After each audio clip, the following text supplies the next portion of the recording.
La la la la la, it is flipping cold. Downside of Velcro. On the plus side, you may now see little reflection going on here. I have a ring light! We don't have to be dealing with the horrible December British weather lighting now. Was that a sentence? I mean, possibly. Anyway, shall I actually start the video? Hi guys, I'm Shelley, welcome back to my channel and to all the books I loved this year and will never leave behind. They squished my heart and got me through this stupid sodding year. Yeah, is that a theme tune? Possibly. Who knows? So hi guys, I'm Shelley, welcome back to my channel.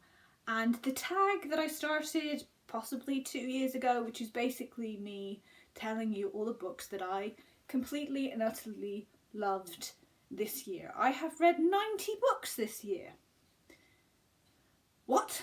It's possible I was a bit stressed somewhere within that section of year and I read quite a lot because it's distraction.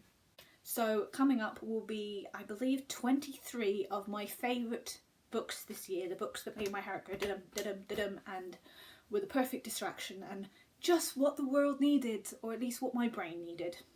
So I hope you enjoy this video. To Yes, No, Maybe So by Becky, Albertalo and Aisha Saeed for showing that resistance is just as important as the result. To The Gravity of Us by Phil Stamper for its exploration of mental health and the joy of the space programme. To Heartstopper Volume 3 by Alice Oseman for Nick, Charlie and the love of a supportive friendship group. To The Six of Crows Crooked Kingdom Wonderment by Leigh Bardugo for the escapism, sarcasm, flirting and pure nonsense. Also for the fan fiction that was running through my head the whole time. Does anybody else want to see Nina flirt with Kaz? Because I think it might fluster him. Is it just me? No? Anyone? My little head. To Normal People by Sally Rooney for, I mean, oh god, showing what disconnection actually feels like. To I Love the Bones of You by Christopher Eccleston for being much, much more than I expected, showing the link between anxiety and food and the damage that toxic masculinity has had on men. To the Guernsey Literary and Potato Peel Pie Society, try saying that when you're drunk, by Marie Anne Shaffer and Annie Barrows for its love of books. Just the love in this book. To Secrets of the Mad by Dodie Clark for, among other things, the quote, "You've just awoken from a 20-minute nap.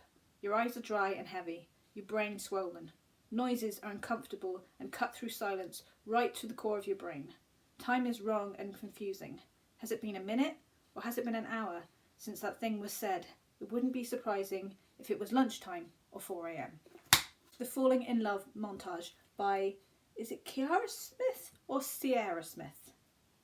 Either one of those. For being the lesbian YA we have all impatiently been waiting for. We got there in the end.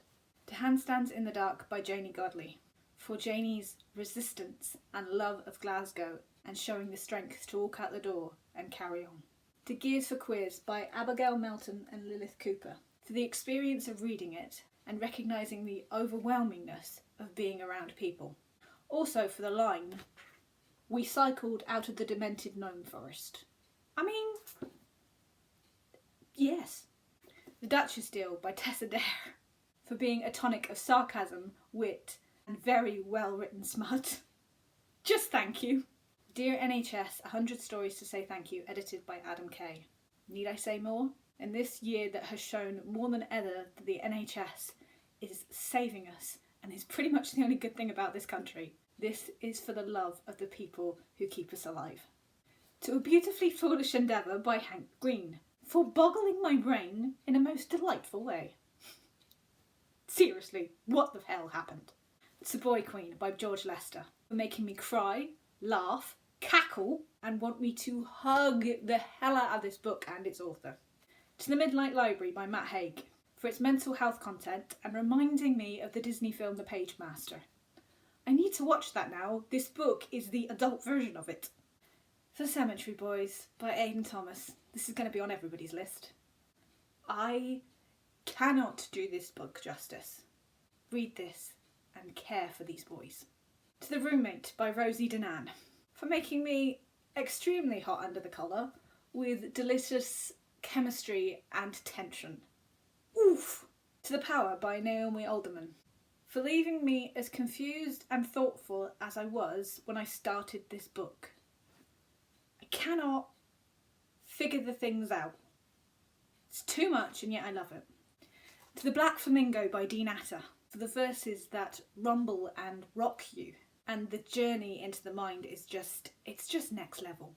To Let's Do It, the authorised biography of Victoria Wood by Jasper Rees, for its love and care of Victoria Wood, and for making me cry, which doesn't happen that often.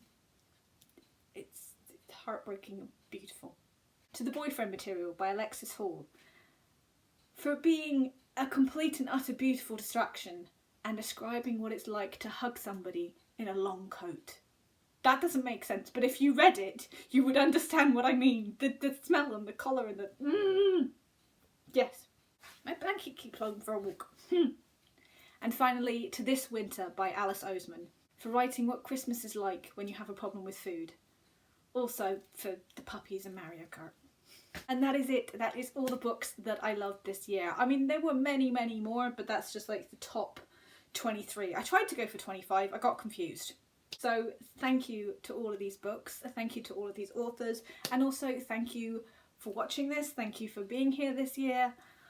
I just love you all, and I hope that, well, I was going to say I hope that 2021 is good, but let's not jinx it. Let's walk very slowly and very quietly into 2021 so we don't startle it. And for God's sake, don't touch anything. Okay. I will see you, possibly, in that thing that is 2020. That's just 2021. Let's just say it very quietly. We're not going to wake it up because everything could go wrong if we do. Okay. Bye. Could I just sleep through it until COVID is over? Do you think that's an option? Can we all just do what is it, Snow White and Sleeping Beauty? Let's all just have a nap until somebody cute kisses us awake and the pandemic is over. But then we have Brexit. I'm really sorry. I mean, I can't apologise enough to the world for Brexit. I mean, what the hell were we thinking? This country is a mess.